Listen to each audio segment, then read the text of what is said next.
ಟಿವಿ24 ಕನ್ನಡ ನ್ಯೂಸ್ಗೆ ಸ್ವಾಗತ.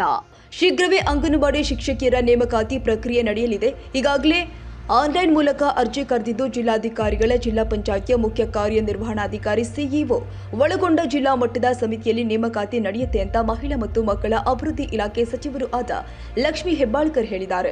ವಿಧಾನ ಪರಿಷತ್ ಕಲಾಪದಲ್ಲಿ ಶುಕ್ರವಾರ ನಡೆದ ಪ್ರಶ್ನೋತ್ತರ ವೇಳೆ ಸದಸ್ಯಕ್ಕೆ ಅಬ್ದುಲ್ ಜಬ್ಬಾರ್ ಕೇಳಿದ ಪ್ರಶ್ನೆಗೆ ಉತ್ತರಿಸಿದ ಸಚಿವರು ಆದಷ್ಟು ಬೇಗ ಅಂಗನವಾಡಿ ಶಿಕ್ಷಕಿಯರ ನೇಮಕಾತಿ ನಡೆಯುತ್ತೆ ಎಂದರು. ಅಂಗನವಾಡಿ ಮೂಲ ಉದ್ದೇಶ ಉತ್ತಮ ಶಿಕ್ಷಣದ ಜೊತೆಗೆ ಮಕ್ಕಳಿಗೆ ಪೌಷ್ಟಿಕ ಆಹಾರ ನೀಡೋದು.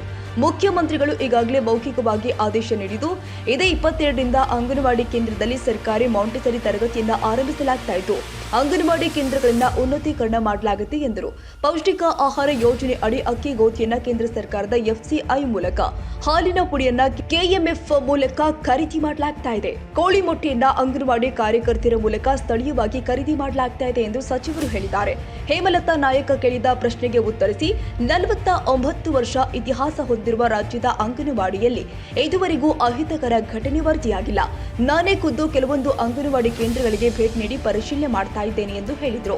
ಪೌಷ್ಟಿಕ ಆಹಾರ ನೀಡುವ ಸಲುವಾಗಿ ಕೇಂದ್ರ ಸರ್ಕಾರ ಒಂದು ಮಗುವಿಗೆ 8 ರೂಪಾಯಿಯಂತೆ ನಿಗದಿಪಡಿಸಿದೆ. ಕಳೆದ 9 ವರ್ಷಗಳಿಂದ ಈ ಮೊತ್ತವನ್ನು ಕೇಂದ್ರ ಸರ್ಕಾರ ಪರಿಷ್ಕರಿಸಿಲ್ಲ. ಈ ಮೊತ್ತದಲ್ಲಿ ಸರ್ಕಾರ ಮಕ್ಕಳಿಗೆ ಪೌಷ್ಟಿಕ ಆಹಾರ ನೀಡುತ್ತಾ ಇದೆ ಎಂದರು. 2017ರಲ್ಲಿ ಸಿದ್ದರಾಮಯ್ಯನವರು ಮುಖ್ಯಮಂತ್ರಿಯಾಗಿದ್ದ ವೇಳೆ ಸೃಷ್ಟಿ ಎಂಬ ಯೋಜನೆ ಆರಂಭಿಸಿ ಪೌಷ್ಟಿಕ ಆಹಾರ ನೀಡುವ ಸಲುವಾಗಿ ಮಕ್ಕಳಿಗೆ ಮೊಟ್ಟೆ ನೀಡಲು ತೀರ್ಮಾನಿಸಿದೆ. ರಾಜ್ಯದಲ್ಲಿ 69,000 ಅಂಗನವಾಡಿ ಕೇಂದ್ರಗಳು ಇದ್ದು ಈ ಪೈಕಿ ಕೆಲವೊಂದು ಕೇಂದ್ರದಲ್ಲಿ ಸಮಸ್ಯೆಗಳು ಕಂಡು ಬಂದಿದ್ದು ಇದರ ಬಗ್ಗೆ ಪರಿಶೀಲನೆ ಮಾಡಲಾಗ್ತಾ ಇದೆ ಎಂದು ಸಚಿವೆ ಲಕ್ಷ್ಮೀ ಹೆಬ್ಬಾಳ್ಕರ್ ಹೇಳಿಕೆ ಕೊಟ್ಟಿದ್ದಾರೆ. ಮಾನ್ಯ ಸದಸ್ಯರು ಕೇಳಿದ ಹಾಗೆ 547 ನಮ್ಮ ದಾವಣಗೆರೆ ಇದರಲ್ಲಿ ಇದೆ, ಅವರು ಸಂಬಂಧಪಟ್ಟ ಕೇಳಿದಂಥ ತಾಲೂಕಿಗೆ. ಆದರೆ ಅವರು ಹೇಳ್ತಾರೆ ಅಂಗನವಾಡಿ ಕಾರ್ಯಕರ್ತರ ಸಂಖ್ಯೆ ಕಡಿಮೆ ಇದೆ, ಅಂಗನವಾಡಿ ಜಾಸ್ತಿ ಇದ್ದಾವೆ, ಕಾರ್ಯಕರ್ತರು ಕಡಿಮೆ ಇದ್ದಾರಂತ. ಪ್ರೊಸೆಸ್ ಶುರು ಆಗಿದೆ. ಈಗಾಗಲೇ ಆನ್ಲೈನ್ ಮೇಲೆ ಅರ್ಜಿಗಳನ್ನು ಆಹ್ವಾನ ಮಾಡಿದ್ದೀವಿ. ಆದಷ್ಟು ಶೀಘ್ರದಲ್ಲೇ, ಯಾಕಂದರೆ ಅದೊಂದು ಕಮಿಟಿ ಇರುತ್ತೆ, DC ಅವರನ್ನ CEO ಒಳಗೊಂಡು ಒಂದು ಕಮಿಟಿ, ಜಿಲ್ಲಾ ಮಟ್ಟದಲ್ಲಿ ಒಂದು ಕಮಿಟಿ ಇರುತ್ತೆ. ಮೊನ್ನೆ ಇಲೆಕ್ಷನ್ ಆದಮೇಲೆ ನಮಗೆ ಒಂದು 4-5 ತಿಂಗಳು ನಮಗೆ ಸ್ವಲ್ಪ ಹಿಂದೆ ಮುಂದೆ ಆಯಿತು. ಆದಷ್ಟು ಶೀಘ್ರದಲ್ಲಿ ಅಂಗನವಾಡಿ ಕಾರ್ಯಕರ್ತರ ಭರ್ತಿಯನ್ನು ನಾವು ಮಾಡ್ಕೊಳ್ತೀವಿ.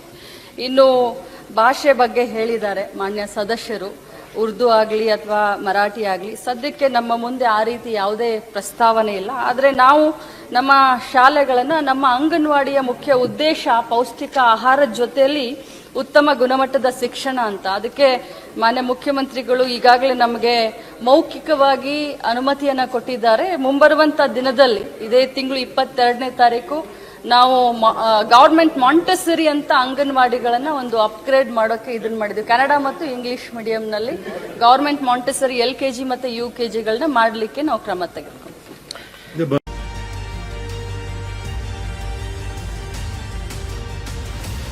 ತಾಜಾ ಸುದ್ದಿಗಾಗಿ TV24 ನ್ಯೂಸ್ಗೆ ಸಬ್ಸ್ಕ್ರೈಬ್ ಮಾಡಿ ಮತ್ತು ಬೆಲ್ ಐಕಾನ್ ಒತ್ತಿ ತಪ್ಪದೇ ಲಿಂಕ್ ಶೇರ್ ಮಾಡಿ.